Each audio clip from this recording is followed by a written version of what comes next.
It really hit me now. I was the whole week, 2 weeks, you still hope.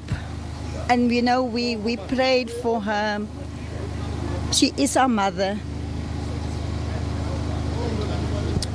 I can see that you're struggling there to speak. It's quite understandably.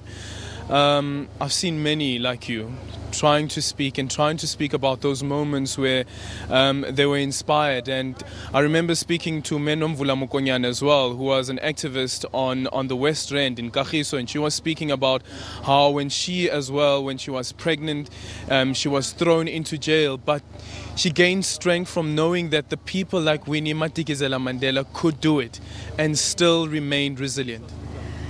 Yes, she's no more, and her memory will live with us. But we must continue to put up the fight for the poor, the landless, the homeless, because that's what Mama lived and died for. And I'm certainly here, when I saw her tonight for the last time, committing myself to continue on that path of making sure that there are more people in our country that must taste the fruit of our democracy and not just a few. That has always been the dream of Mama Winnie. She actually says that in the 70s, in the 80s, it was a fight, but it was a process, and it remains a process.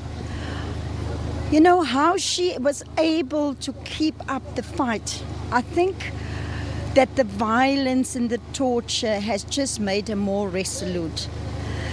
Because later on, as you were saying, there's no more pain left, there's no more fear left. She was a fearless woman. And at the same time, a very soft person, a heart of gold. And we could come anytime. If you really wanted to let off and you feel that, is it worth the while to go on? I used to come here and spend a few hours with her.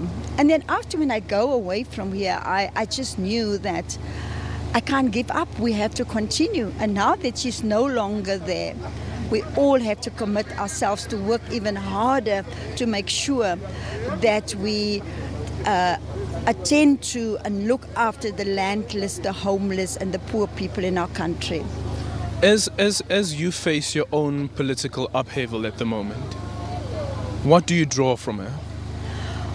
Well, what I've drawn from Mama Winnie is that she was very clear at what is wrong and what is right. But she did not only just speak about what is wrong, she also acted against it. And that is what I've learned from her. And I just feel what I'm going through at the moment is that the truth will always survive. And my reputation is being damaged. A lot of things are being said, but I know that I will persevere like she persevered until I can clear my name.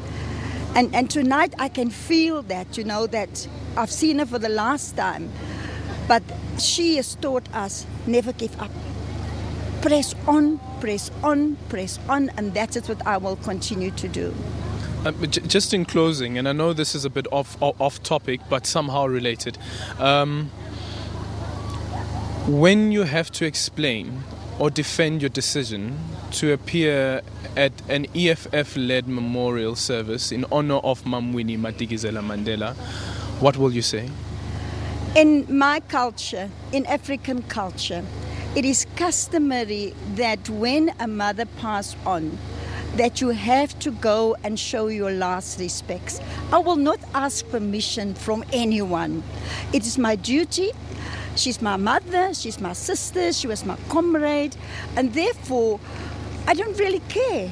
To me, I was never going to ask permission to go to speak at the memorial service of such a great icon. So really it doesn't bother me. I knew Mama Winnie would have smiled and said, you did the right thing. And it doesn't mean that Patricia De Lille is joining the EFF? No, not at all, not at all.